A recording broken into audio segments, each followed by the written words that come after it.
I don't know when you're going to read this, but I can tell you when it started. I was out for a walk alone in the woods when the entity came for me. It was beyond a blur. It was, for lack of a better term, absence of meaning. Where it hid, there were no trees.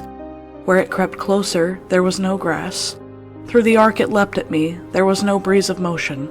There was no air at all.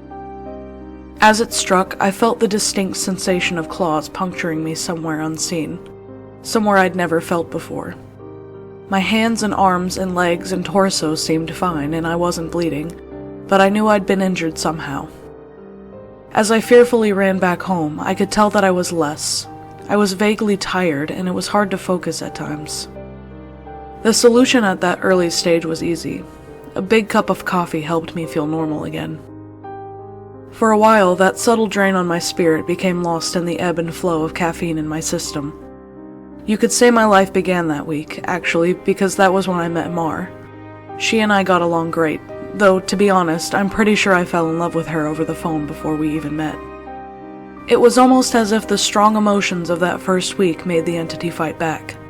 It was still with me, latched onto some invisible part of my being. The first few incidents were minor, and I hardly worried about them. The color of a neighbor's car changed from dark blue to black one morning, and I stared at it before shaking my head and shrugging off the difference. 2 days later, at work, a coworker's name changed from Fred to Dan. I carefully asked around, but everyone said his name had always been Dan.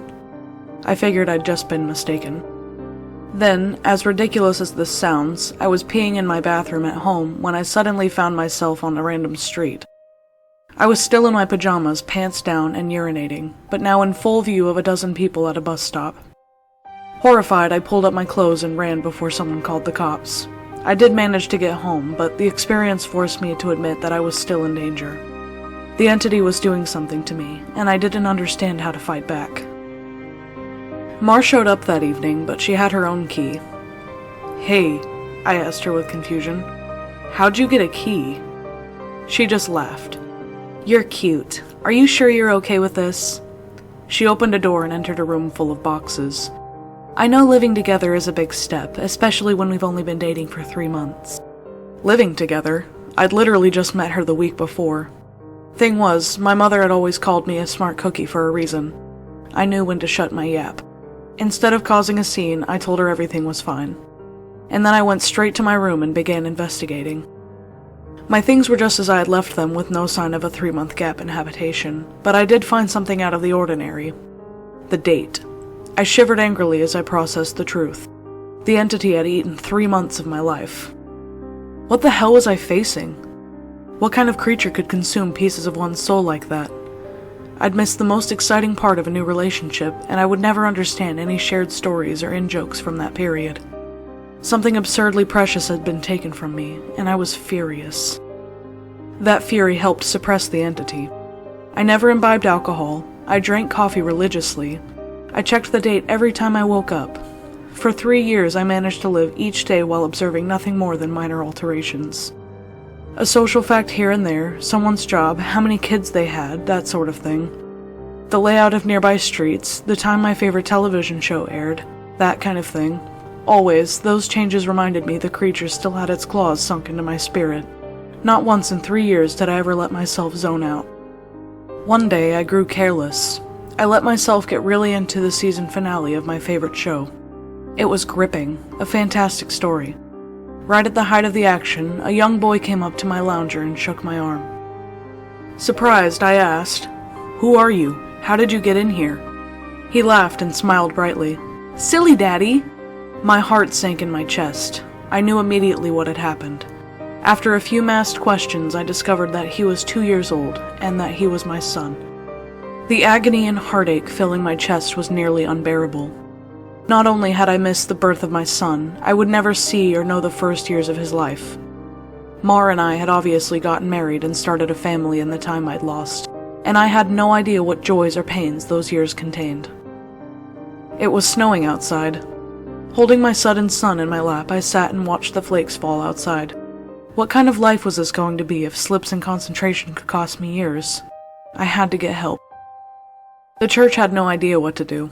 The priest didn't believe me and told me I had a health issue rather than some sort of possession. The doctors didn't have any clue. Nothing showed up on all their scans and tests, but they happily took my money in return for nothing. By the time I ran out of options, I'd decided to tell Mar. There was no way to know what this all looked like from her side. What was I like when I wasn't there? Did I still take our son to school? Did I still do my job? Clearly I did, because she seemed to be none the wiser. But I still had a horrible feeling that something must have been missing in her life when I wasn't actually home inside my own head.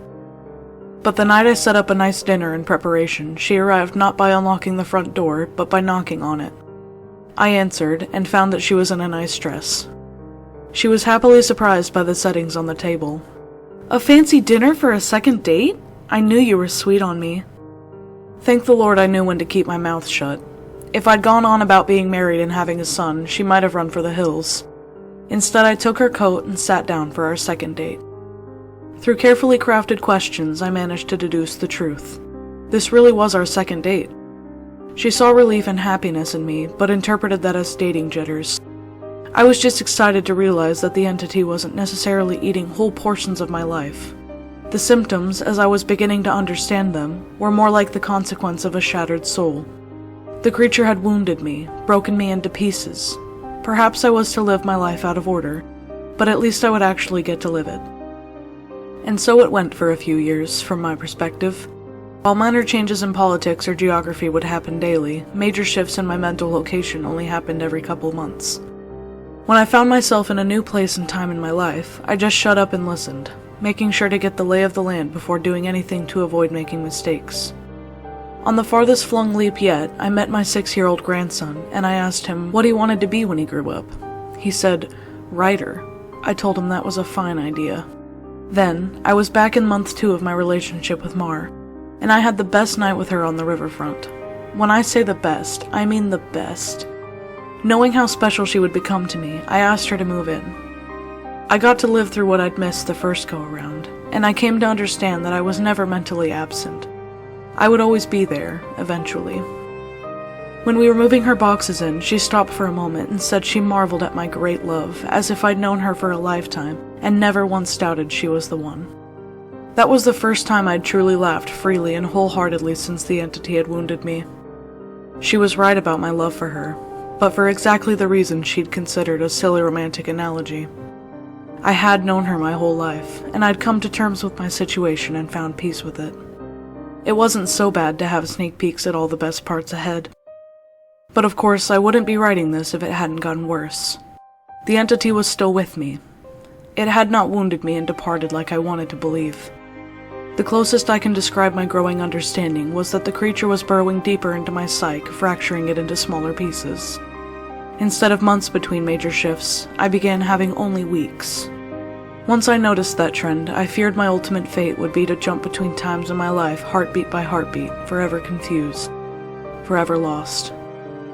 Only an instant in each time meant I would never be able to speak with anyone else, never be able to hold a conversation, never express or receive love. As the true depth of that fear came upon me, I sat in an older version of me and watched the snow falling outside. That was the one constant in my life. The weather didn't care who I was or what pains I had to face. Nature was always there.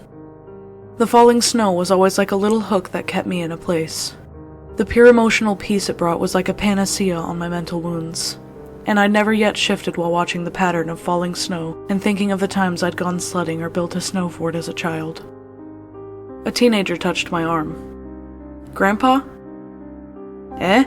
He startled me out of my thoughts, so I was less careful than usual. "Who are you?" He half grinned, as if not sure whether I was joking. Handing me a stack of papers, he said, "It's my first attempt at a novel. Would you read it and tell me what you think?" "Oh, of course. Pursuing that dream of being a writer, I see." He burned bright red. "Trying to, anyway." "All right, run off. I'll read this right now." The words were blurry, and, annoyed, I looked for glasses I probably had for reading. Being old was terrible, and I wanted to leap back into a younger year, but not before I read his book. I found my glasses in a sweater pocket and began leafing through. Mar puttered in and out of the living room, still beautiful, but I had to focus. I didn't know how much time I would have here. It seemed that we had relatives over. Was it Christmas? A pair of adults and a couple kids I didn't recognize tromped through the hallway, and I saw my son, now an adult, walk by with his wife on the way out the door. As a group, the extended family began sledding outside. Finally, I finished reading the story and I called out for my grandson. He rushed down the stairs and into the living room. "How was it?" "Well, it's terrible," I told him truthfully. "But it's terrible for all the right reasons. You're still a young man, so your characters behave like young people. But the structure of the story itself is very solid." I paused. I didn't expect it to turn out to be a horror story. He nodded. "It's a reflection of the times. Expectations for the future are dismal, not hopeful like they used to be." "You're far too young to be aware like that," I told him. An idea occurred to me. "If you're into horror, do you know anything about strange creatures?" "Sure, I read everything I can. I love it." Warily, I scanned the entrances to the living room. Everyone was busy outside. For the first time, I opened up to someone in my life about what I was experiencing. In hushed tones, I told him about my fragmented consciousness. For a teenager, he took it well. "You're serious?" "Yes." He donned the determined look of a grown man accepting a quest. "I'll look into it, see what I can find out. You should start writing down everything you experience. Build some data. Maybe we can map your psychic wound."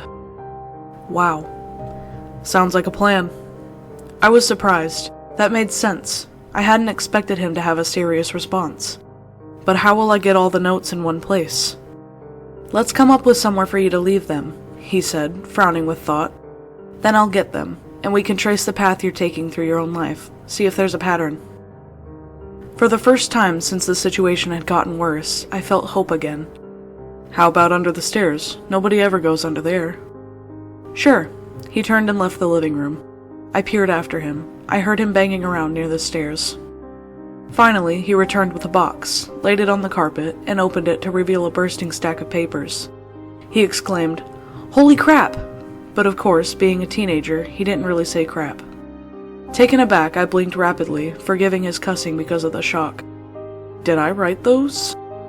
He looked up at me with wonder. "Yeah, or you will. You still have to write them and put them under the stairs after this." He gazed back down at the papers, then covered the box.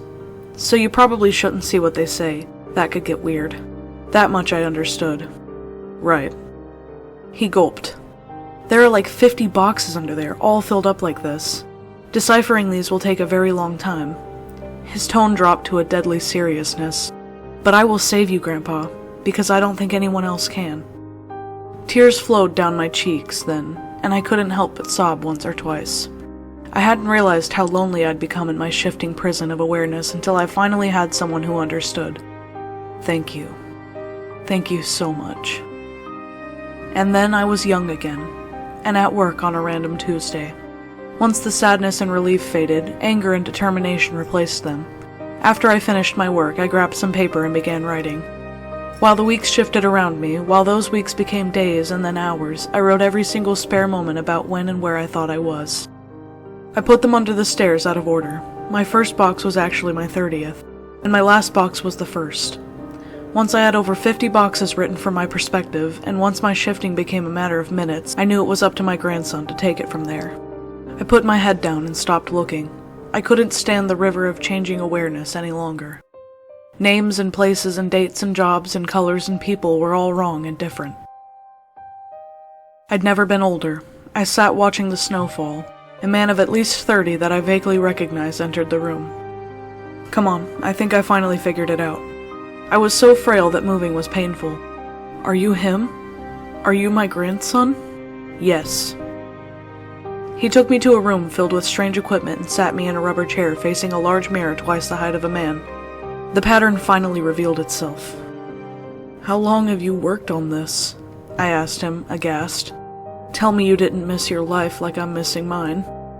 His expression was both stone cold and furiously resolute. "It'll be worth it." He brought 2 thin metal rods close to my arm and then nodded at the mirror. "Look, this shock is carefully calibrated." The electric zap from his device was startling, but not painful. In the mirror, I saw a rapid arcing light silhouette appear above my head and shoulder. The electricity moved through the creature like a wave, briefly revealing the terrible nature of what was happening to me. A bulging leech-like mouth was wrapped around the back of my head, coming down to my eyebrows and touching each ear, and its slug-like body ran over my shoulder and into my very soul. It was a parasite, and it was feeding on my mind. My now adult grandson held my hand as I took in the horror. After a moment, he asked, "Removing it is gonna hurt very badly. Are you up for this?"